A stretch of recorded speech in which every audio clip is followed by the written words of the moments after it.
No. So that would work there, right? Okay. If I get pulled out of position, okay, let's say I get pulled out of position, I don't have time to dink back cross court. I don't have my sly. Who knows what sly is? Okay, you guys need to check out K-Mac and I's educational videos on YouTube. So the acronym SLY just stands for stable location yellow. So if I'm not stable, if I'm not in a good location of the court, and let's say the ball is in yellow, but if I can't check all 3 boxes and I'm out of position, kind of like in deep waters here, there's no need to try to yank this back cross court, because if I pop it up, now it's 1 versus 2, right? So what can I do with this ball? Middle. I can dink middle or I can dink line, okay? If I recognize that I can beat this person head to head, or if I have like an advantage, or if I have a gain over this person up the line, foot on the gas, I'm just gonna keep it right here, okay? Any other why here? Yeah, a little bit more advanced, but sometimes it's to get your partner involved. Oh, right. Like if Tyson's just in this cross-court battle with Ethan all day long, his partner's got to worry about covering their line, so it's kind of tough for them to get involved. But if Tyson changes the pattern and he goes to me, I may go more middle, and now Matthew's able to slide over and hug that middle a little bit more. So if you're getting isolated and targeted, sometimes changing the pattern helps your partner slide over and get a little bit more involved. I was talking to Brian and Dana.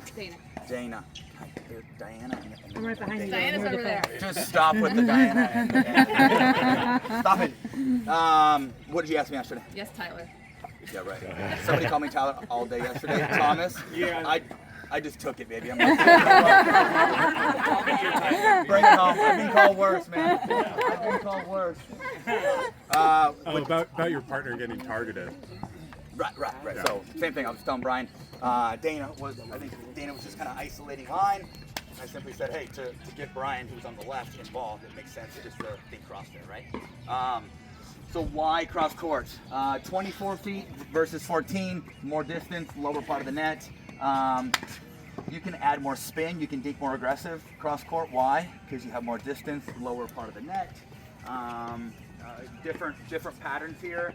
You know, if I recognize that I can beat Ethan just backhand to backhand, right? If I recognize I can beat Ethan backhand to backhand, I'm just going to keep it to his left foot, and I'm going to keep it to the backhand side. If he's beating me backhand to backhand, maybe I go more where? Middle. Right. So like we don't always have to change direction and make it super complex. Sometimes just alternating feet.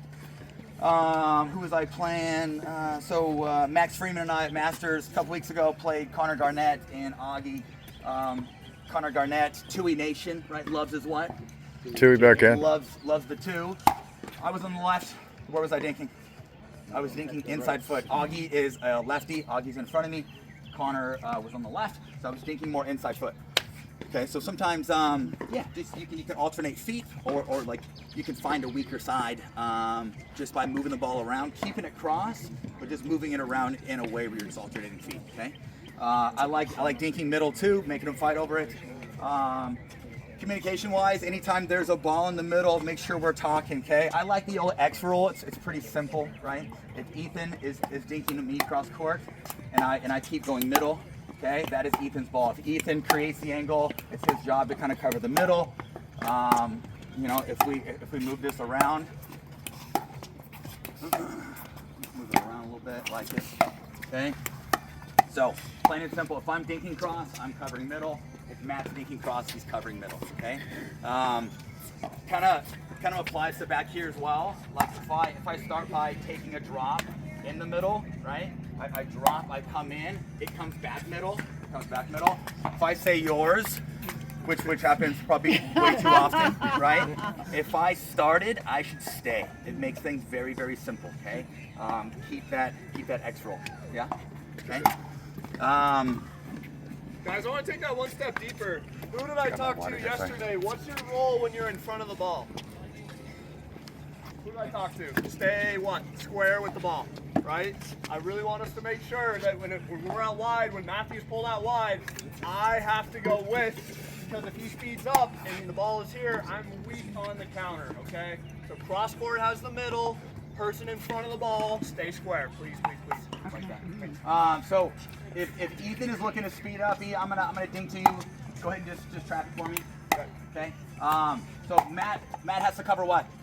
Line. Matt has to cover line. Is Matt gonna put his outside foot on the line? No. No, because that's gonna Too much and middle. It's gonna pull me way over, right? Yeah. So it's okay to give up a little sliver. Why? Because that's the toughest play in the book.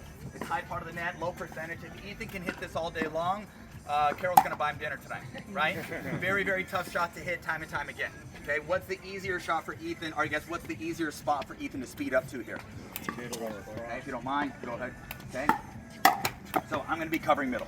Okay, so if I dink cross, he's gonna stay put, he's gonna honor line, I'm sliding, I am pinching, and I'm kind of daring Ethan to beat me with this super aggressive cross-court dink that's pulling me out of position. Okay, E and Maddie, if you guys don't mind, just dink up the line for us. Okay. We'll be dinking up the line here too. So let's just start out talking about dinking up the line. So technique-wise, I'm a huge believer of kind of starting from the ground up. Know that organization, technique, all those things, it's like a math equation out here. Things have to be correct from start to finish.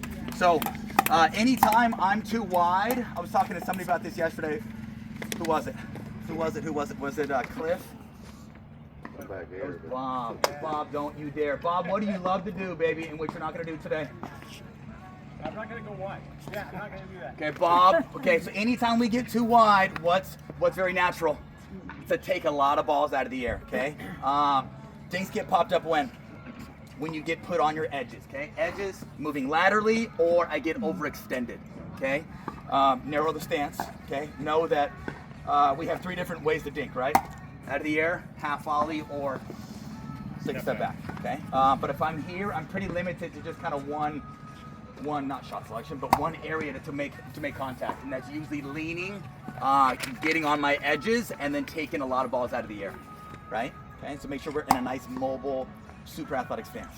That could be at shoulder width, maybe it's right outside, maybe it's right inside. Make sure we're not overcrossing, make sure we're not too wide, okay? So all of your power, all of your control comes from the ground up. Go ahead, gentlemen. As you're taking a look at K-Mac and I dink here, you can also be looking at Matt and Ethan. Know there's a range of acceptability as far as different ways to dink. When we're dinking up the line, since it's higher part of the net, we're going to be naturally adding more height. It's probably not going to be as pushy. It's not going to be as linear.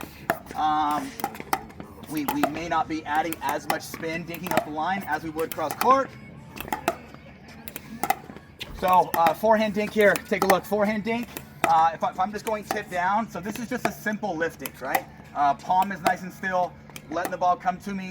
It's like I'm kissing a baby. This location of the court that I'm dinking in, this is called shallow, okay?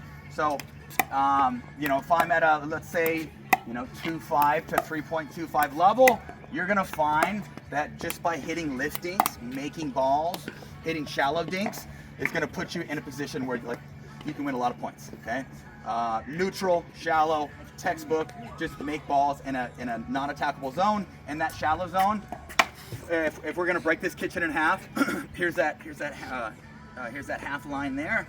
This is the shallow zone. Okay, if Kyle's in control, if Kyle's pushing me around, Kyle's dictating the dinking exchange. What is my job? My job is to lift and to try to dink shallow. Okay, or if I'm at lower levels, if I'm at a level that's 2.5 to 3.25, know that you can win a lot of points just by making balls and dinking in that non-attackable zone. Okay, rock and roll, keep on going here. Forehand side too. Look, palm is nice and still. If I hit a forehand dink, palm is nice and still, leading with the palm. Backhand side, leading with the knuckles. This is all tip down dinking here. Remember the zones from yesterday? We talked about zone 1 is kind of off to my left hip, zone 2 is in front of me, zone 3 is off to my right hip here. So if the ball is in front of me, if it's in zone 2 as I'm dinking, I kind of like taking backhand dinks from there. No, there's not one way. The advantage of taking backhand dinks is if I pop this ball up, K-Mac's going to hurt me here. If I pop this up, okay, now I can cover with what? Backhand. Okay, if I take a forehand dink and I pop this thing up, it's going to be kind of tricky for me to be finding a backhand, or it's going to be tough for me to find a backhand. Okay, so I would say at those lower levels, we don't need to be adding spin. We don't need to be overcreating. Main thing is just outlast, right? Even at the highest level, I'm still beating a lot of very good teams, and I've been winning at a pretty high rate for a long time now by the idea of I'm going to make balls I'm gonna make my opponent self-destruct, and I'm just gonna outlast, and I'm gonna wait for the right ball. Okay. Versus always thinking like hunt. What is hunting? Hunting is always looking for offense, right? This game, it can be much simpler just by making a higher percentage of balls. Okay. What's the balance between trying to make good shots and being consistent, and putting the pressure on your opponent? Love it. Okay, so let's say this is kind of more suited for like 3-5 and above. So you know, if I recognize that you know, I'm not hitting pressurized dinks and my opponent's moved me around and I'm popping balls up, if I'm at a skill set that allows me to hit more pressurized dinks, pressurized dinks would mean I'm dinking deeper in the kitchen. I'm forcing my opponent to kind of second guess to either take the ball out of the air or to take it off the bounce. But I'm moving them. My dinks are more linear. It would look something like this, right? So I'm kind of dinking more pressure. So look, as I dink with more pressure, it forces K-Mac to have to do what? To kind of have to lift, right? Mine's a little lower. His is more shallow. Okay, so shot selection wise, right? This is to your question here. Shot selection wise, if you're getting pushed around, what is your main job? Neutralize. Neutralize and shallow, right? Just bring it back to neutral, okay? Also, if you're hitting liftings, you can also sag, right? Because if K-Mac, let's say if he pops the ball up, I push, he pops it up, he sags back, then he can hurt me from there. Okay, so if you're not in control, nothing wrong with just hanging back here. Nobody's telling you to like ride the kitchen line and just be a sitting duck like this, okay? Take a look at women's pickleball. They're probably more prone to like take a step back, dink more off the bounce, play back here. Totally fine. There's not one way. There's a good portion of the time where maybe I'm not as comfortable going head to head, or maybe I'm playing somebody who like leans well and takes a lot of balls out of the air. I'm gonna naturally sag. If I'm in control, what's my job? If I'm moving Kyle around, Leaning forward. correct, right. Yeah. So if I'm pushing, I'm leaning, okay? If I'm pushing, I'm leaning. If K-Mac is lifting, he is sagging, okay? Push and lean, lift and sag. Questions there? Okay. So tactics here, not so much all. Yeah, I mean, I think this is the weaker player. Right, Always a good time to right. go up the line. I think if you have somebody who uses a lot of spin, right, a lot of back spin, a lot of top spin, sometimes dinking to them up the line where they have a little bit more reaction time, less preparation time when they try to overcreate. These are good people to force to dink up the line a little bit. Anything else? Yeah. Up the line tactics? Okay. Let's go cross thinking here. Okay. So Maddie and Kyle are dinking forehand to forehand. We're thinking backhand to backhand. Eve, if you don't mind, just show your tui. Okay, perfect. So, who likes to slice their backhand dink? Me. Okay, who likes to roll their backhand dink with two hands? I'm trying, learning. Okay, learning. So if I'm slicing a backhand dink, wrist is up and cocked. If I had a watch on my right wrist, it's like I'm looking at my watch. If there's a clock on the ball, this is noon. That's six is there, right? Noon, 3, 6, 9. So as I'm slicing, I'm kind of cutting the ball at like 6 o'clock, or I'm going through it. But anytime that I'm adding spin from the kitchen line, I'm thinking soft tissue massage and just I'm kissing the ball at like 10%, right? So as I'm slicing here, it's short and sweet. I'm pushing from the shoulder. I'm going all the way through it. I like to think too, like the overall swing path is kind of inside of my hips, right? Starting at my left, finishing at my right, starting at my left, finishing at my right. I can get a lot out of that just by doing it from here, short and tight, okay?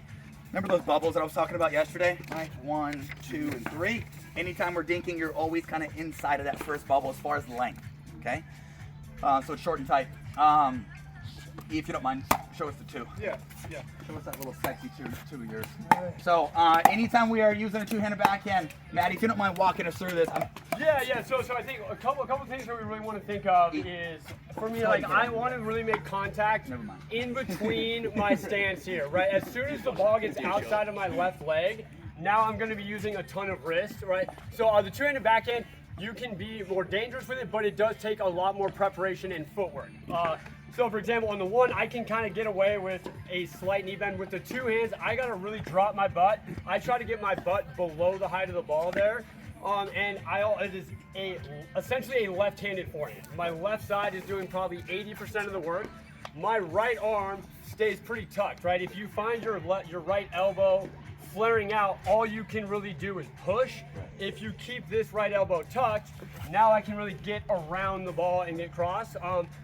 If you come from tennis, where this is a little bit different, right? There's not going to be dropping the wrist and coming up, right? I keep the wrist pretty stable the whole time, more robotic, but I'm not dropping and coming up.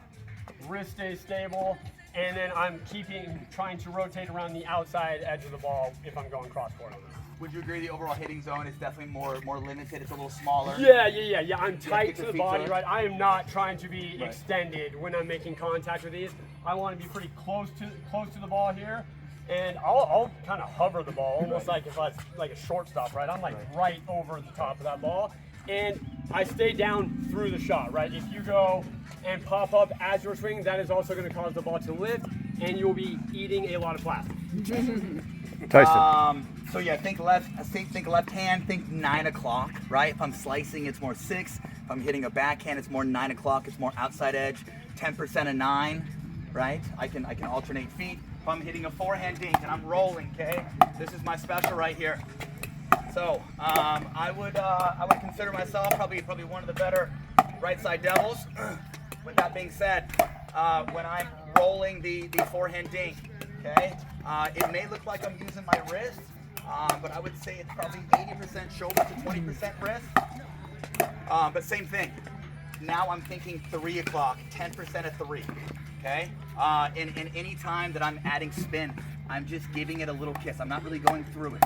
Okay. There's no slapping. I'm not adding lots of length. Okay. And know that this dink looks pretty similar to that speed up.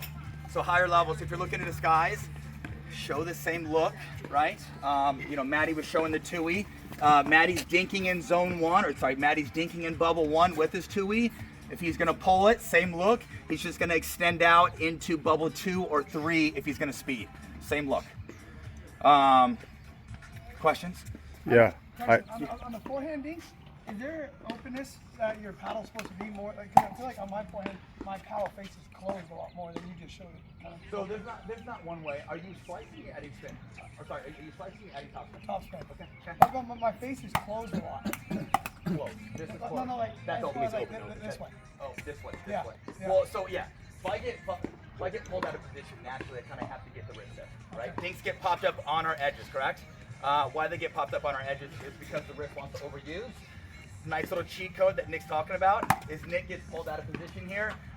When you get to this position, you kind of add like a little mountain in your wrist. Yeah, no, I keep it locked, but like locked. Yeah. Right. But just as you get pulled out of position, it's easier to use your shoulder from here versus to let the hand go. Okay. I just think if your elbow is tucked in, I wouldn't cross it. Right. We're only really like Maddie and I are dinking cross. If I get pulled out of position on the backhand side too, right? I'm kind of naturally doing what? Cocking as well. Yeah. So higher levels, if you get pulled out, there's nothing wrong with adding a little shape in the wrist just to get the shoulder working. Okay? What do they call that? They call that a shovel or something? I wouldn't call it a shovels more here, right? It gets behind. Yeah, Yeah. it's kind of when it gets more like behind. I guess it is getting behind. More when you're dinking straight ahead. It's getting back behind there. J-Dub is known for a shovel, right? Yeah. Walks in like this. Shovels away and then bang, bang, bang, bang. Okay? Okay, drills. Drills are going to be, if there's no more questions, I'm going to get right into drills here. First little drill is going to be right foot to right foot, okay? Right foot to right foot. So, you're good. Okay, so we can take balls out of the air. I can take it as a half volley. If I go half volley, am I ever adding spin? No. No. If one of the coaches sees you adding spin like this off the bounce, there's going to be a spanking, okay? So if you're in red, right, knees and below is red, knees to hips is yellow, hips and above is green, okay? If I'm just half volleying from there, I'm just lifting, it's shallow. I'm not looking to add spin. If I want to add a little spin, what can I do? If I want to add spin, I can. Back up. I can buy myself time, right? I can slice, right? I can add top spin, or I can create out of the air as well. Okay. And then we'll go left foot to left foot here. Left foot to left foot. If you use your two-week, great. Okay. If you want to use your slice, that's fine too. There you go, K-Mac. Sorry. Yeah. Here you go. Again. So I can take balls out of the air. If we take balls out of the air, make sure we're not overextended, right? Right. Okay. I can take it as half ollies, or I can take a little step back. Okay. Next little thing here is going to be figure eights. Kyle's going cross court. I'm going up the line. Matt's going cross court. Ethan's going up the line. Nice. If you're going line, you're going to be lifting a bit more. If you're going cross, I would say you can dictate a bit more. Okay. But know that like court positioning as you dink, there's not one way. Okay. If you find that you dink better or can make a higher percentage of dinks by sagging back, great. If you figure out that maybe you like to ride the line a bit more and take more balls out of the air, take it as half volleys, that's fine too. So first 3 drills, right, left, and then figure eight, and then we'll go to cross. Cross drills, alternate feet here. Alternate feet, inside foot, outside foot, inside foot, outside foot, inside, outside. Oh yeah. Hey. Yeah.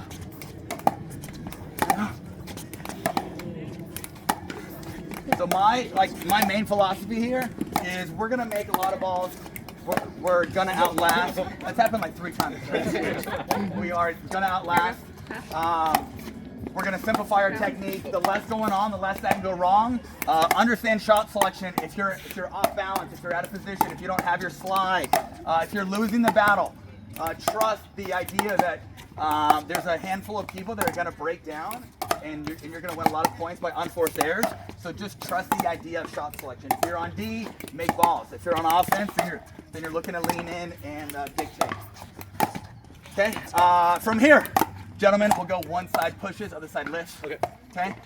You guys are pushers. We are lifters. Okay. Take a look at the overall shape. Pushing. Matt is pushing. I am lifting. Ethan is lifting. K-Mac's pushing. Are you neutralizing by lifting? Correct. Okay. Yeah. And Tyson, one thing that we do as well when we are the pushers, right? We wait for the ball to come up a little bit, right? If I'm hitting and pushing, I'm not hitting that when it's at a low position. I'm waiting for it to get around the highest part of the bounce. That way I can push and keep it a little bit more linear. Yeah. So I guess a couple times when you would let the ball sit up, if I'm speeding or if I'm pushing, right? Also, I guess as you're dropping as well, or driving from back there. But from here, if I'm pushing from here, right, the ball goes up. When it reaches its highest peak, that's when I'm pushing, right? I'm waiting. Again, I'm waiting. I have plenty of time to work with. I'm waiting, okay? If I'm looking to speed, same idea, okay? So I can kind of catch it at the same location there. When you're hitting pressurized dinks, are you trying to beat them with pace? No. You're trying to beat them with Placement. location, okay? Beat them with location, right? I'm putting balls in uncomfortable spots, right? You know that ball where you're kind of like indecisive and you're like, should I take it out of the air? Should I take a step back? If you're feeling that, they're probably hitting more of a pressurized dink. You were not in control. Your job is just to make balls, okay? And then we'd switch sides. And just like Tyson's talking about not beating them with pace with a push dink, I want to take that one step further. If you think about fast when you're hitting those aggressive dinks, it's not velocity that's going to do it for you. Because the faster you hit it, even if it is just an inch or two over the net, but you hit it really fast, what happens? That ball lands where? Your feet. It carries, and it's now going to go to Ethan's paddle. So you need to hit that ball slow enough to where what brings that ball down when you hit it slower? Gravity. You're allowing gravity to do its job, but there's a maximum speed or velocity on these push dinks before they're not effective at all. So think about being more smooth through there, finding that medium pace, but not exceeding that if you want that ball to get brought down. Okay, no more yapping, sorry. Here's what's gonna happen. Similar court situations from yesterday